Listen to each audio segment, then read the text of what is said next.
Probe.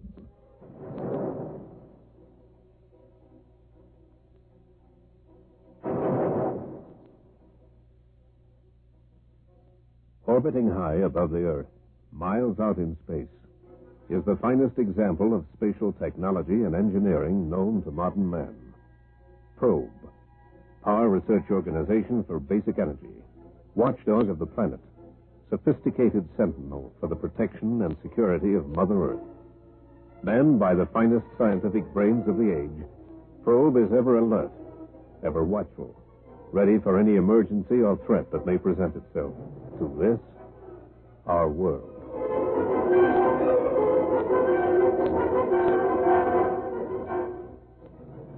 In a large underground laboratory complex in the heart of the Nevada desert, Professor Robert Miller, scientist extraordinaire, designer and chief director of Probe, Earth's most advanced and technologically perfect space lab, is testing a new piece of equipment prior to sending it out to Probe.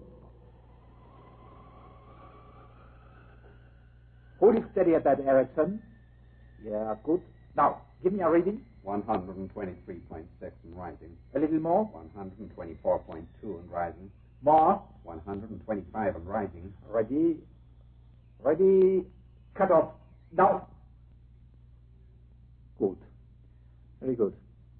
Put this data through the computer and bring it to my office. Right away, Professor Muller. Professor Muller, to reception area, please. Professor Muller, to reception area. General Wilson is waiting for you. You hear that, Erickson? General Wilson, no less. That's what they call the big brass, no? Ah.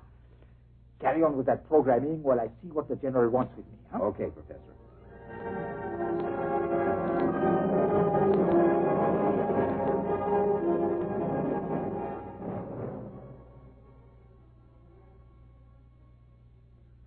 Professor Muller.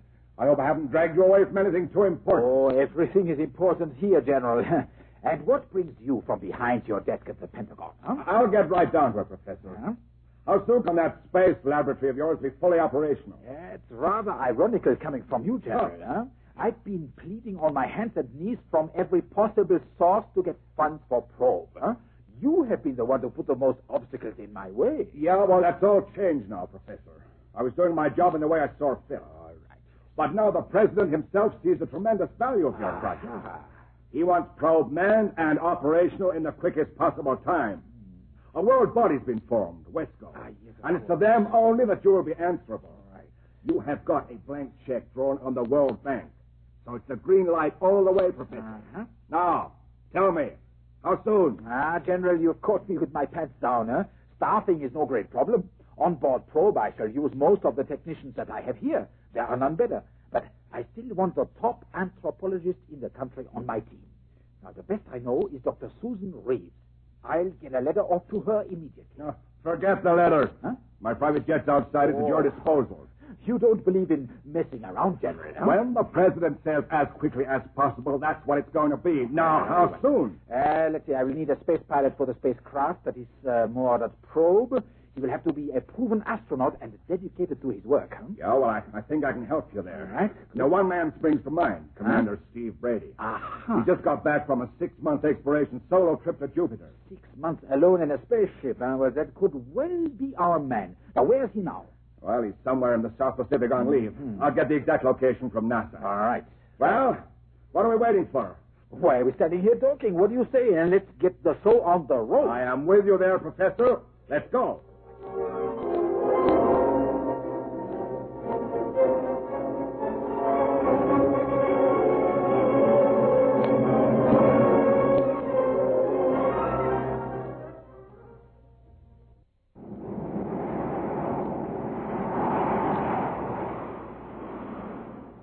Flashing at treetop level above the steaming jungles of the Amazon, a vertical takeoff jet searches for the clearing and campsite of Dr. Susan Reeves and her expedition.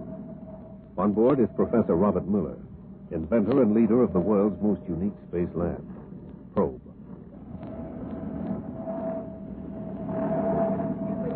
There, there's a clearing just slightly to starboard. Roger, Professor, I see it.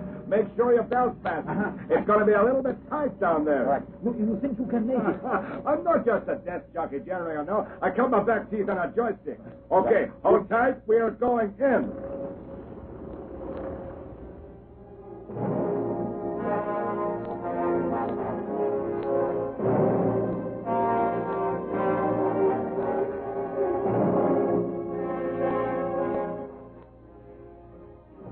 Professor Muller, what on earth are you doing out here? Oh, my dear Susan, how good to see you. I feel I should say something like, Dr. Reeves, I presume.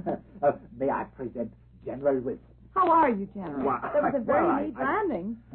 Come on, let's go up to camp. There's always a pot of coffee, Perkins. Oh, and you can tell us what you're both doing, joyriding around the island. Oh, Professor. Do you mean to say this beautiful young lady is the top anthropologist you spoke Oh, of? really, General? You mustn't listen to everything the professor tells you. Don't be so modest, Susan. Not only is she the Oh, leading come anthropologist virtually in the world, she is also a first-rate biometallurgist, as well as being beautiful. Oh, come on, you two. Just because I've been stuck up here for the past few months doesn't mean I'm immune to flattery.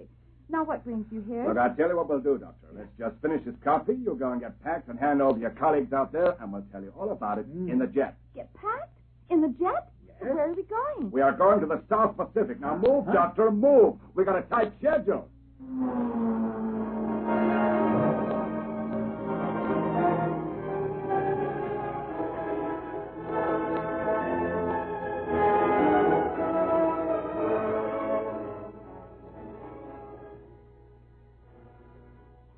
So Probe is going to be fully operational at last. Yes. Congratulations, Professor. This must be a wonderful day for Yes, you. Susan, it's the culmination of many years of work and research, and now it can all be put to the test. That's why I want you to be my number one. Yeah. We've always worked together in the past. You will come, no? I will come, yes. And I'm deeply honored that you asked me. Good. You may not feel so honored once we start work, but I promise you one thing. There will be lots of excitement and lots of Great, adventure. great. A whole new existence is opening up for us. Think of it, Susan. Yes. The earth, the seas, and unbounded space waiting to be probed and researched for sources of power and energy.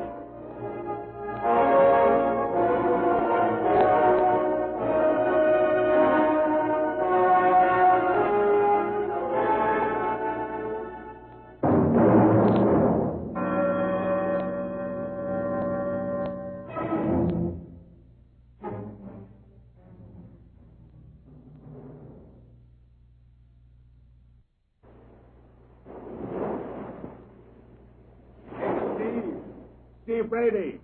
It's me, Cy Wilson. Well, I'll be a monkey's uncle if it isn't General Five-Star Wilson in person.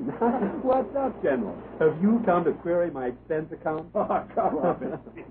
I want you to meet a couple of friends of mine. Professor Muller, Dr. Reeves, How are and this you? is Commander Steve Hello? Brady. Muller, not the Professor Muller, of course. Oh, yes, the same. Nice to meet you, Commander. Well, as much as I resent this intrusion into my privacy, it's not every day I meet such a distinguished scientist. One would have thought that privacy is the last thing you would seek after that trip to Jupiter, Commander. Dr. Reeves, was it? Yeah, Dr. Reeves. Well, Doctor, it's just that people and crowds bore me stiff. I Oh. find socializing very superficial. I'm not the cocktail type. Lady doctors don't do much for me either. Oh, really? Well, for my part, muscle-bound space jockeys leave me stone Hey, cold. come on, you two. Come on. This is no way to carry on a first introduction. Steve, we have come to make you a proposition. You tell him, Professor. Yes, well, Commander, Probe is to become fully operational in a couple of weeks from now. Amongst our inventory is one of the most revolutionary and unusual spaceships ever designed, even if I say so myself. We need a pilot for her.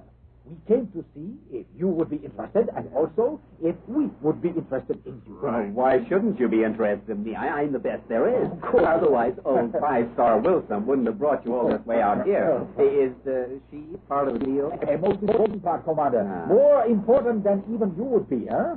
You see, there are other astronauts, but Dr. Reeves is unique in her field. I see. So, what do we do out there in space? What's our mission? Well, basically, the search is for power and energy, which is sadly depleting on Earth. And True. that is what PROBE stands for. Power Research Organization for Basic Energy. Huh?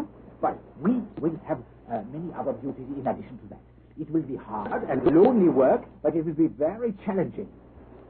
That's why we need the best personnel available. I think we're wasting our time here, Professor. Oh, Commander Brady is obviously too good to think of fittering with a bunch of scientists.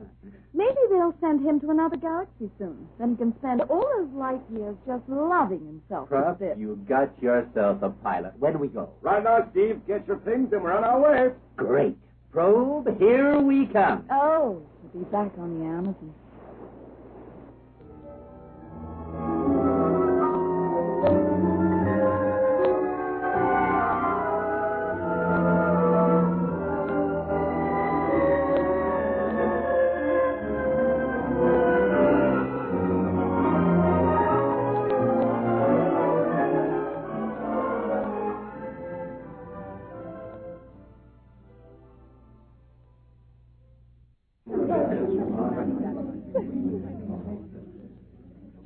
Gentlemen, please. Gentlemen, I implore you, gentlemen, order, please, order.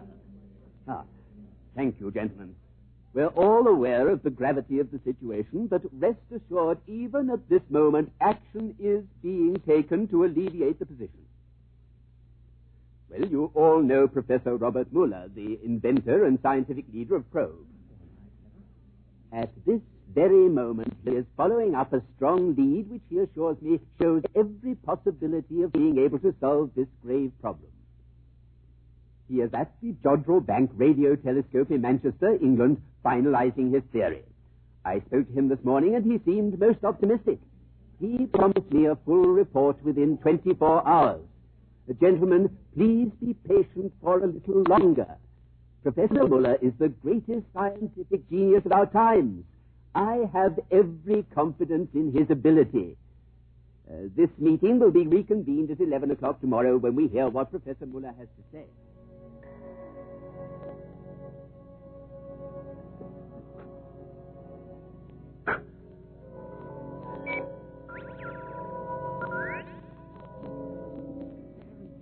Really, Professor, you are the most exasperating man. You've been glued to that scope for 3 days now, and apart from making pages of notes, all you've said is interesting, very interesting. What is so interesting? Soon, Dr. Reeves, soon. Just a few more calculations here. I'll do all the final calculations when we get back aboard Probe.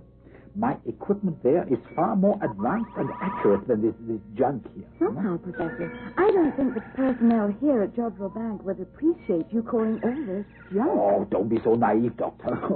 Have you yet seen a computer to compare with our Probe? That machine is almost human. You don't have to convince me about Probe or its equipment. It is the most fantastic space laboratory of the age. Good. That is it. What, Professor, what? There. Trace on the scope. Look.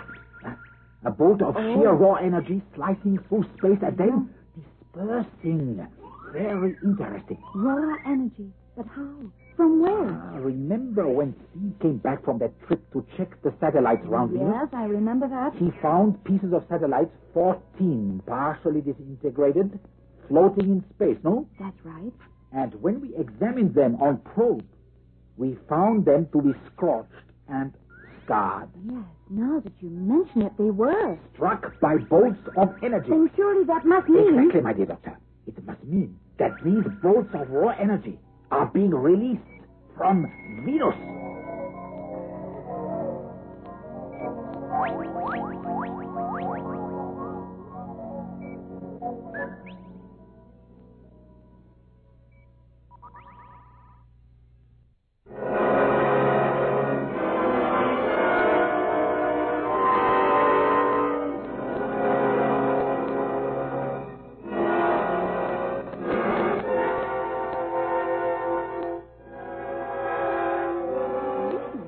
But how, Professor? Who or what could be releasing bolts of raw energy from Venus? That, my dear Susan, is what we must find out, and quickly. If we can locate that source of energy and find some means of harnessing it, our problems are over. Fantastic. Now, here's what I'll do. I must get to New York and report our findings to Wesco immediately. While I'm in the conference room, you get on the radio to Commander Brady on Probe. All right. Tell him to have the spaceship prepared for an immediate departure. I'll meet you at the space ferry and... Great, Professor. Will you need any special equipment? Tell Brady we will make a landfall on the planet. We will need all the necessary life-preserving equipment, full exploration gear, and a large land buggy. And this is our first big chance, Susan. I know. Our first chance to prove to the world how invaluable a project like Probe can be. Let's get to it, Doctor.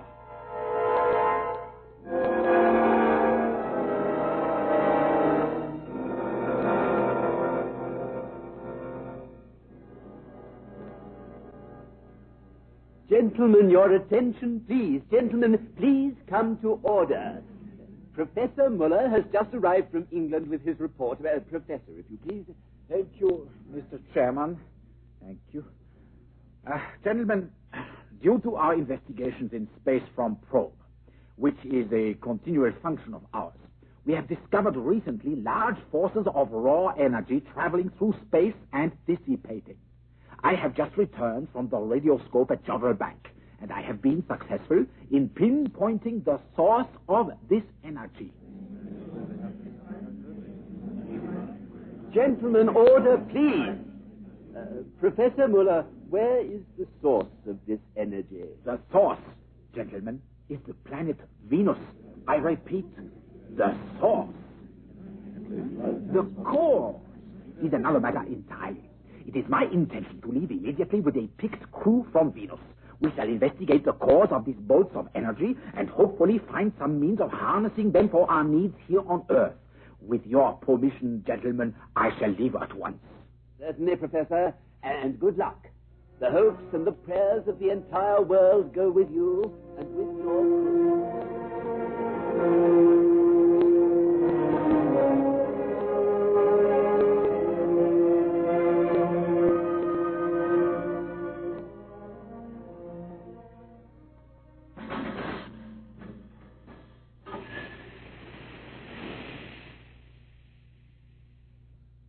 Welcome back, you two. Well, are we all clear to go? As soon as you're ready, Commander. That is, provided you can get ready in the shortest possible time. Doctor, you may be a switched-on doll in the old bones department, but when it comes to spaceships, that's my department, and I'm in charge on board. Blast off in about 15 minutes. Good. Yes. Well, let's get on board and settled in. We are in your hands, Commander. Yeah. And ready when you are. The destination is Venus.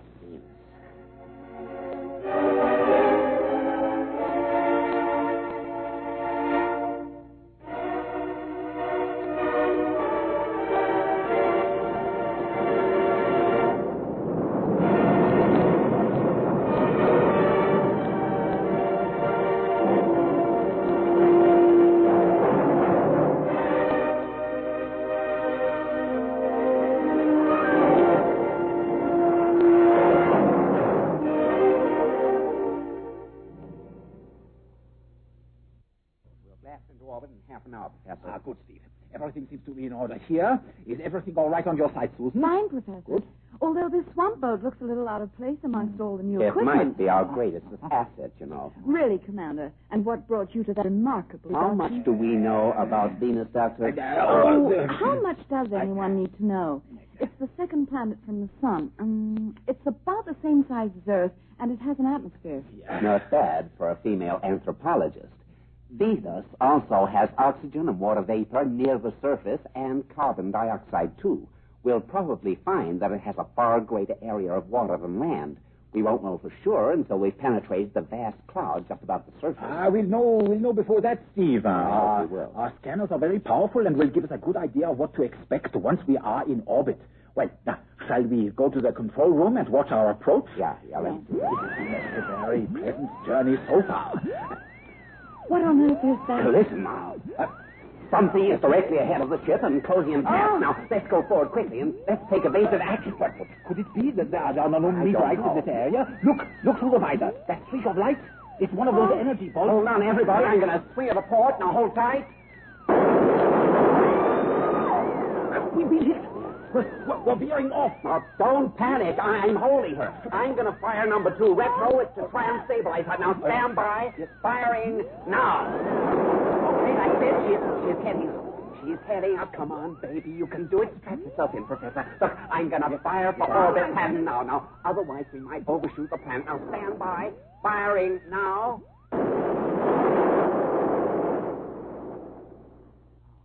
Beautiful. Right on the nose. Okay, you two. We are in orbit and in one piece. Oh, thank goodness for that. Yeah. Somehow I don't think I'd ever make an astronaut, you know. If I may say so. Steve, you handled that beautifully. Well, thank you, You Doctor. did. Coming from you, that's praise indeed. Now, if you look out of the starboard side, you'll see our destination right below us. Venus, the green planet. It's fascinating. It's just a great massive cloud. Yes, but there is one thing that bothers me. What's that, Professor? That bolt of energy. Was it an accidental coincidence of nature? Or was it purposely aimed at us to blow us into atoms?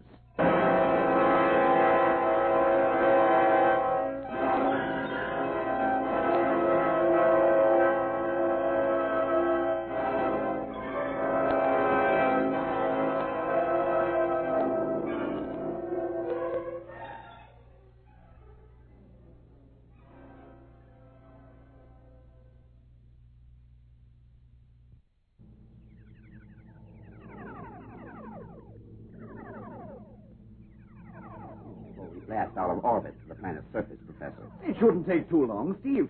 I have all geographical scanners working, and I'm feeding data into Willie here. If he is half the computer I take him to be, he will be able to give us a very detailed picture of the surface of Venus, and then we can select a landing spot. That's fine, Professor. As long as he sets us down on dry land, I'll be quite happy. I think we can depend on him for that, Commander. Willie is the most highly developed computer of our time. He won't let us down. Well, I hope not, but it bugs me the way you scientists refer to it as if it were human or something. After all, it's only a machine, a conglomeration of wires and tubes and transistors. Willie is a great deal more than that, Steve. He is more reliable, more dependable, and more accurate than any human being ever born. Maybe so, Professor. But did you have to give it a voice? Couldn't it just give its information on tape or typewritten like other computers? Listening to that voice gives me the creeps. Put it down to one of my little eccentricities. Willie is a completely logical, reasoning machine. His memory banks contains a combined knowledge of the greatest brains on Earth. So, why shouldn't he have a voice? Well, you suit yourself, Professor. Just let him get us down there in one piece, that's all. And while you're working things out, I'm going outside to inspect the hull damage where that energy bolt struck us. Will you give me a hand with the airlock, Dr. Reeves? Of course, Commander. Let's go.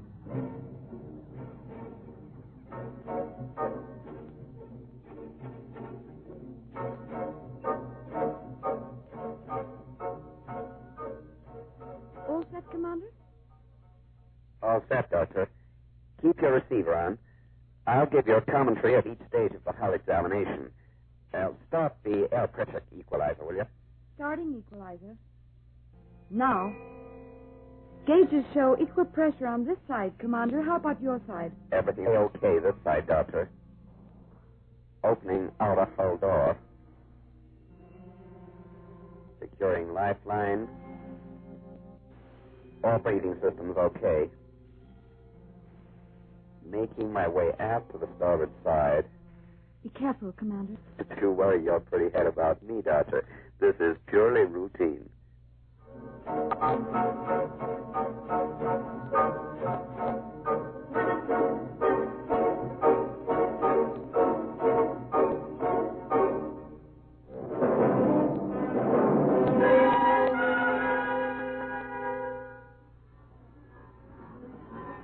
Have you located the damage yet, Commander? Yeah, I see it. It's not too bad. Glancing blow. Only part of the outer skin's damaged. Few sharp, jagged pieces of metal here and there. I'll fix that when we land on Venus. I'll have a quick look round, then come back to the airlock. Fine, Commander. I'm standing by. Blasted! What's wrong, Commander? Part of my lifeline is wrapped around that jagged metal. It won't come free. Commander! Steve! You may have to come out of here with a pair of cutters in. It just won't budge. Oh, no. What is it, Commander? What's happened? The line has snapped. Look, Susan, the lifeline's parted. I'm drifting. I am drifting. No! Steve, no!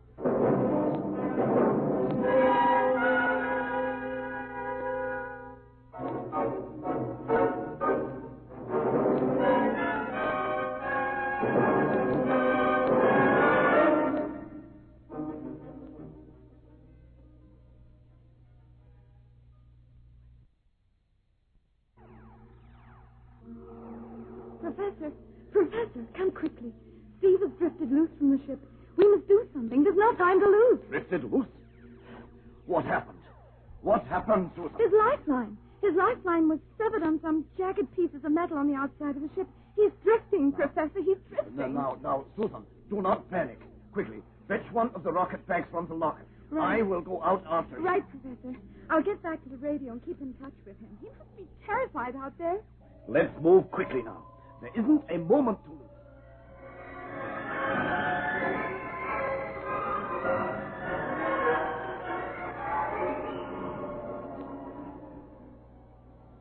Can you hear me? Can you hear me? Yes, Susan, I'm with you. I haven't drifted too far from the spaceship yet. Professor Muller is getting into a spacesuit.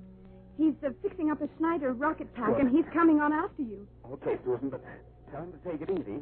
He's a bit old for jogging around in space, you know. He'll be okay, Steve. Now, don't worry. He knows what he's doing. I'm going to help him with the airlock now, so I'll sign off until he's on his way. Thanks, Susan. Right, Susan. I am ready. Secure me into the airlock and start the air pressure equalizer immediately. Yes, Professor. Be careful. And good luck. Thank you, Susan. Do not worry. We will get him back. Starting equalizer. Now. Pressure equalize this side, Professor. You okay? Pressure equalize here, Susan. I am going out.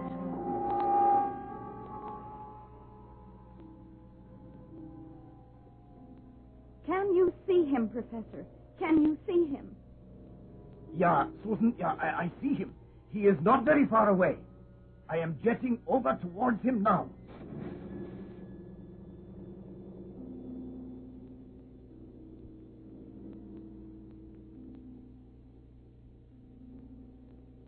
Hi, Professor. Welcome to outer space. This is no time for frivolity, Commander. Just let me get close to you and hang on. Oh, slap those rocket boosters slowly, Professor, otherwise you'll overshoot me. Don't tell me what to do, young man. I invented the thing. I'm sorry, Professor. I should reach you with one more jet. That's it. Nearer and nearer. I have got you. Yeah. Do you read me, Susan? Loud and clear, Professor. Everything is fine. We are on our way back. Stand by the airlock. Over and out.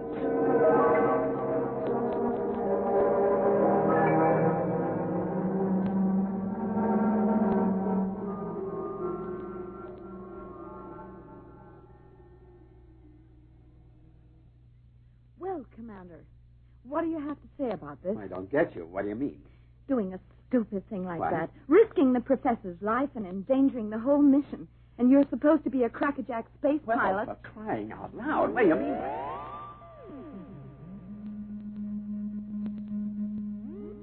That is it. Willie is ready with our landing instructions. Let's get out of these suits and prepare our first landing on Venus.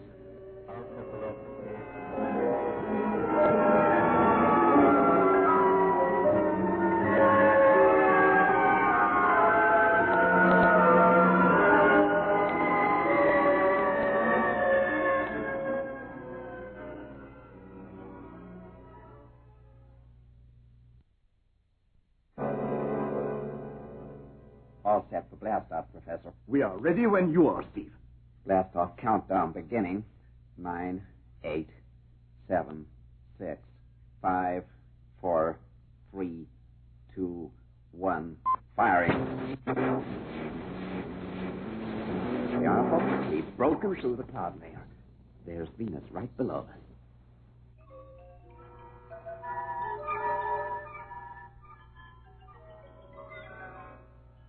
It's mostly water just there.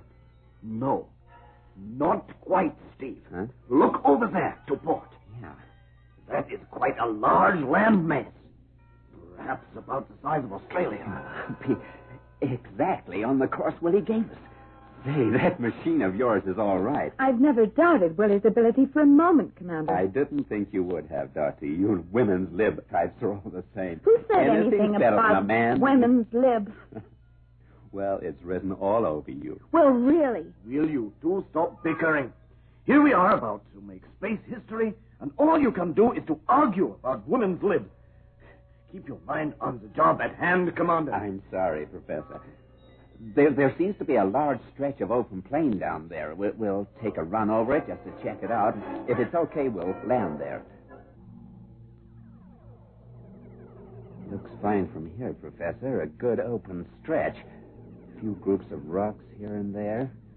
Range of small hills, vegetation on the northern edge. Yeah, I think that's where we'll land. Right, Steve. Right, everyone. Stand by for touchdown. Firing retro rockets. Now. Jumping, Professor. Look at those instruments. They're going crazy. So they are, Steve. So they are. What could be causing it? I don't know, Professor. I don't think we can the instruments handle it. They're acting like this. Look, I'll have to set it down manually. And by the look of that terrain down there, it's not going to be easy. Now, hold tight, everyone. We're going in.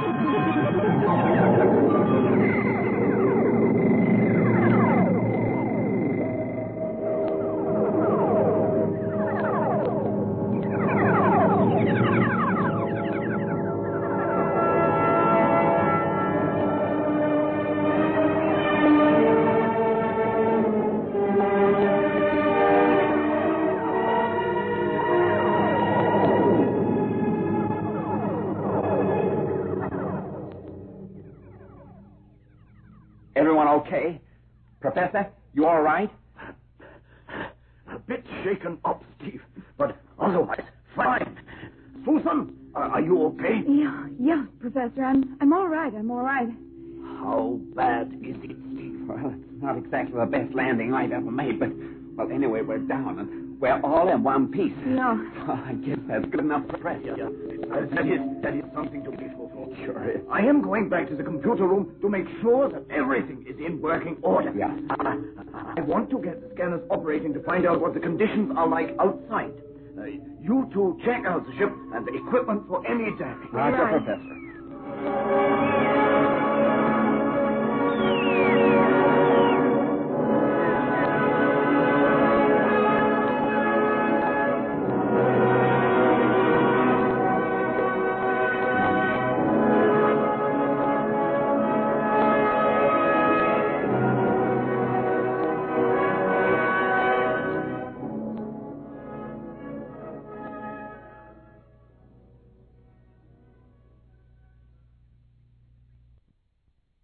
Look at this landscape, Professor. Have you ever seen anything so stark, so weird? It is certainly different from the one they are used to. Do you expect to find any life form on Venus? It is difficult to say, Susan. There's bound to be some sort of life in an atmosphere like this. Yeah, I guess. Vegetation, plants, and because of the large areas of water, some form of animal or marine life. We don't know too much about this planet. What we learn on this trip will be of inestimable value when we return to Earth. Really will. Do you find walking strenuous, Susan? No, it's not bad at all. Quite easy, in fact. Look at these rock formations. They're most unusual. All in little groups somehow. Interesting. Let us head towards the base of those hills over there.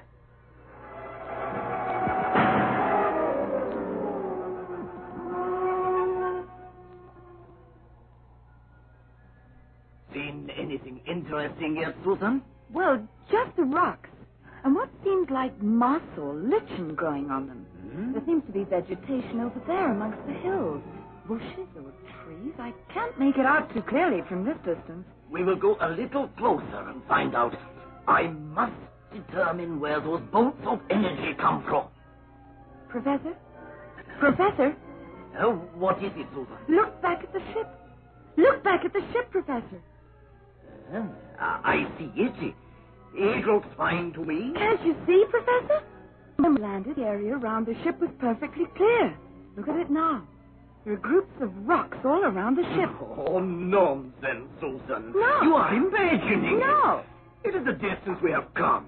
The rocks were there all the time. They just look closer to the ship from here. Professor. Professor, Those rocks were in scattered groups at first. Look at them now. They've forced a wide circle around the ship. See over there. There's a group in single file. It was a cluster as we passed, and now they're in single file. And they're moving towards the ship. You are right, Susan. You are right. Look. Mein lieber Gott, they are moving. What will we do, Professor? What will we do? We must get back to the ship. I will call Steve. Muller calling Excelsior. Come in. Steve. Muller calling Excelsior. Can you hear me, Steve? Come in, Steve. I'm here, Professor. I'm in the computer room. What's the problem? Steve, get up into the control room. Look outside and tell me what you see. Hurry, man, hurry. Roger, Professor. I'm on my way. Susan, start running for the ship. Right. We must get past these rocks before they close the circle. Run! Run, Susan, run, and don't touch them! Whatever you do, do not touch them!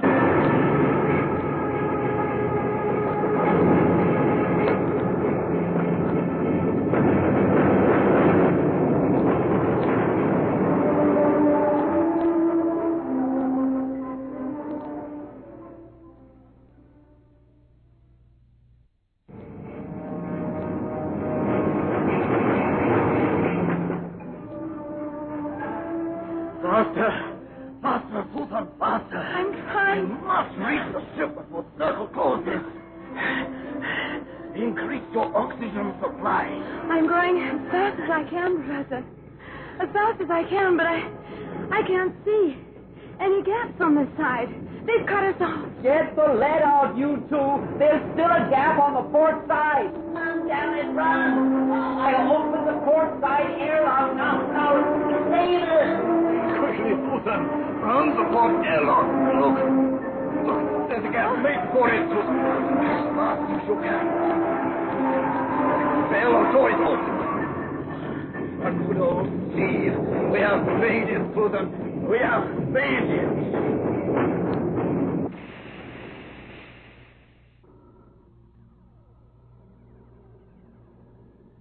Let us go up to the control room and see what is happening outside. Professor, they've completely encircled the ship.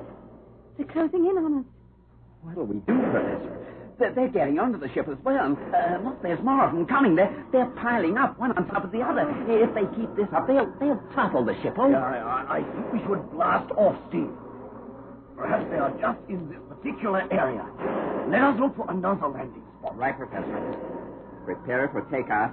Are you ready, Susan? All set, Professor. Let her go, Steve.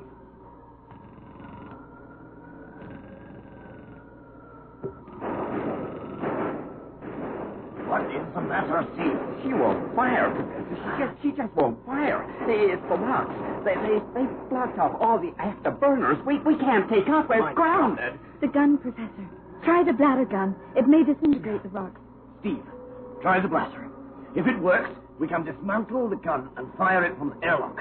Hurry, Steve, hurry. Okay, Professor. I've honed in on that large solitary rock out there on the starboard beam at 3 o'clock. Now, I'm firing now. Jumping Germany. Did you see that? Did you see it? Professor, the rock shot out a bolt of energy. Yeah, As soon as the beam from the gun hit it, it shot out a bolt of energy. It did indeed, Susan. But did you notice something else? What, Professor? The bolt was not aimed at us. It went in the opposite direction. It was like a reflex action. It was not aimed at us. Look at that rock now, Professor. Just look at it. It's grown. It's more than double its size. Yeah. So it has. The rock has absorbed energy from the ray gun. It has absorbed it and grown on it almost instantaneously. The energy bolt was some kind of surplus emission, like an overload. It was getting rid of excess storage of energy. Yes, Professor, look, your analysis is all very interesting, but couldn't we leave it for a more opportune moment? How the hell are we going to get out of this jam? Look, the ship's being pushed off center. If we don't do something quickly, they'll topple us, Professor. So help me, they'll topple us.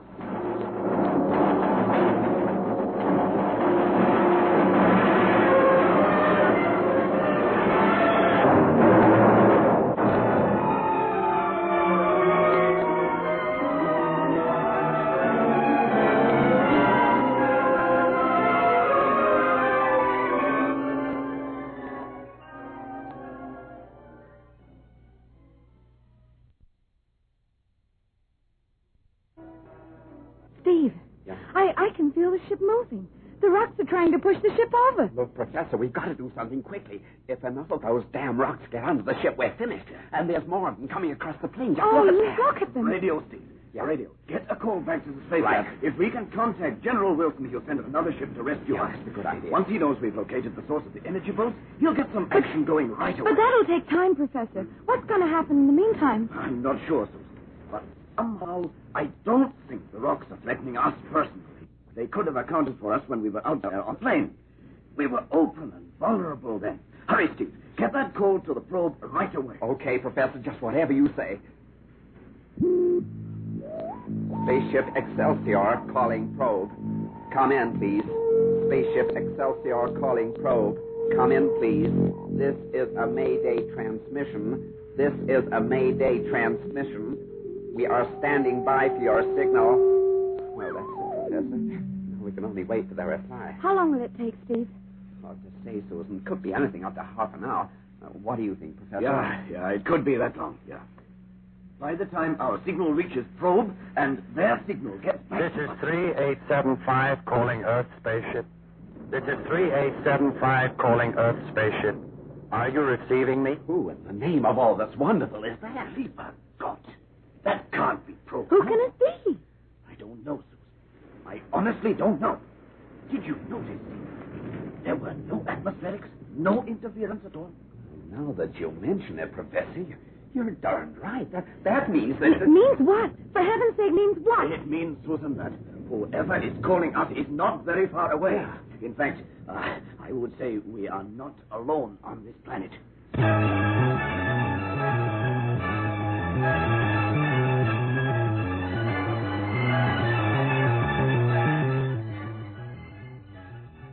This is 3875 calling Earth Spaceship.